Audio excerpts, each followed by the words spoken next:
Assalamualaikum warahmatullahi wabarakatuh. Perkenalkan, nama saya Alia Hairunisa dengan NIM 230510172 dari kelas 4C. Pada kesempatan kali ini, saya akan memaparkan hasil yang telah saya analisis dari kasus dalam presentasi sebelumnya dengan judul Perlindungan Hukum Terhadap Pemegang Hak Perlindungan Varietas Tanaman Jagung Manis Talenta. Video ini disusun sebagai bagian dari tugas mata kuliah yang dibimbing oleh Profesor Dr. Yulia SHMH.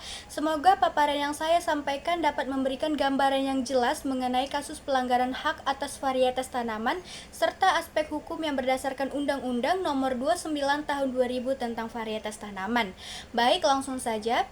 Kasus ini muncul karena ada pihak-pihak yang menggandakan dan menjual benih jagung manis Talenta tanpa izin dari pemilik hak resminya, yaitu PT Agri Makmur Pertiwi. Padahal perusahaan ini punya hak eksklusif atas varietas Talenta, yang artinya cuma mereka atau pihak yang mereka izinkan yang boleh memperbanyak dan memperjualbelikan benihnya. Benih jagung Talenta sendiri bukan benih sembarangan yang butuh waktu lama, biaya besar, dan usaha yang serius. Tujuannya jelas biar bisa menghasilkan tanaman jagung dengan panen tinggi, tahan lama, dan rasa lebih enak. Karena itu hasil pemuliaan dianggap sebagai kekayaan intelektual dan dilindungi undang-undang. Masalahnya, masih ada aja pihak yang sengaja memperbanyak dan jual benih itu tanpa izin. Bahkan dijual di pasar bebas dengan harga yang lebih murah dari harga resmi. Akibatnya PT Agri Makmur Pertiwi rugi. Bukan cuma secara materi karena kehilangan keuntungan, tapi juga secara nama baik karena beredarnya benih ilegal yang kualitasnya belum tentu sama. Secara hukum, tindakan ini jelas masuk pelanggaran HKI. Varietas Talenta dilindungi oleh Undang-Undang Nomor 29 Tahun 2000 tentang Perlindungan Varietas Tanaman. Karena itu, perusahaan pemegang hak sah akhirnya bawa kasus ini ke jalur hukum buat memperjuangkan hak dan keadilan atas usaha yang udah mereka lakukan. Untuk memahami bentuk-bentuk pelanggaran dalam kasus ini, ada beberapa contoh yang bisa kita lihat. Yang pertama, memperbanyak benih tanpa izin. Tindakan memperbanyak benih tanpa izin, jagung manis Talenta tanpa izin dari pemilik resminya yaitu PT Agri Makmur Pertiwi, artinya ada pihak-pihak memproduksi ulang benih tersebut secara diam-diam tanpa persetujuan. Ini termasuk pelanggaran karena hanya pemegang hak yang boleh melakukan itu. Selain merugikan secara ekonomi, hal ini juga bisa menghambat upaya perlindungan varietas unggul di Indonesia. Dan yang kedua, menjual benih ke pasar ilegal. Benih hasil pembenihan ilegal itu lalu dijual bebas di pasar, terutama ke petani-petani dengan harga lebih murah. Akibatnya benih asli dari pemilik hak jadi kalah saing, padahal kualitas benih ilegal ini belum tentu terjamin dan bisa menimbulkan anggapan buruk terhadap varietas aslinya. Dan yang ketiga, pelanggaran untuk tujuan komersial. Pelanggaran ini bukan hanya untuk kebutuhan pribadi, tetapi dilakukan secara besar-besaran demi keuntungan. Mereka menjual benih hasil pembajakan tanpa kontrak atau izin resmi, padahal menurut hukum hanya pemilik hak yang boleh memproduksi, menjual, dan menggunakan varietas yang dilindungi.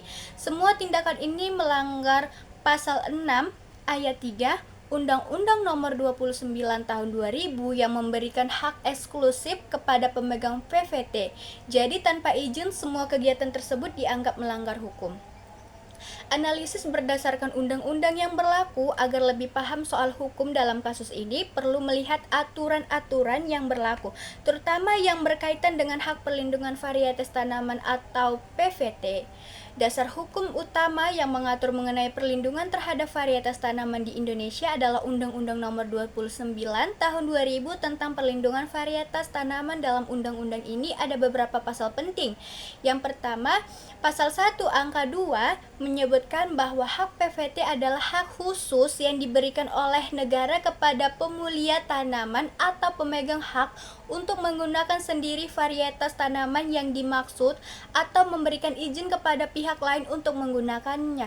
Dan yang kedua, Pasal 1 ayat 1 mengatur bahwa pemegang hak VVT yang memiliki hak eksklusif untuk memproduksi, memperbanyak, menggunakan, menjual, dan mengedarkan benih dari varietes yang dilindungi.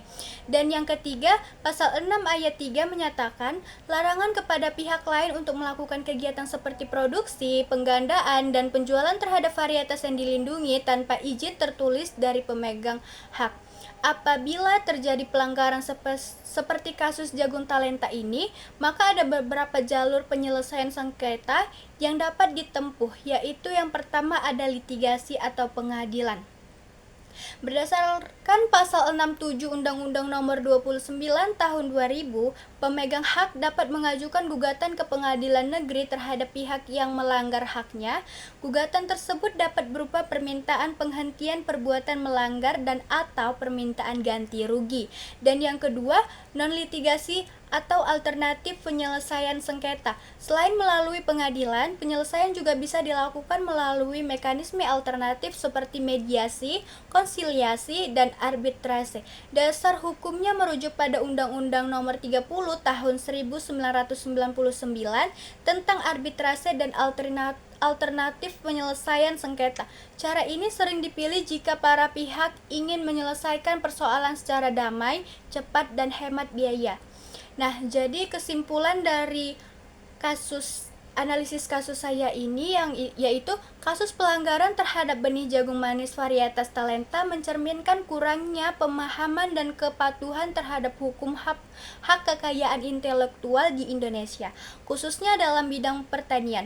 PT Agri Makmur Pertiwi sebagai pemegang hak VVT telah dirugikan secara nyata oleh praktik penggandaan perdagangan benih tanpa izin. Pelanggaran ini tidak hanya melanggar Undang-Undang Nomor 29 Tahun 2000 tentang pelindungan varietas. Baik, sekian yang dapat saya paparkan. Wassalamualaikum warahmatullahi wabarakatuh.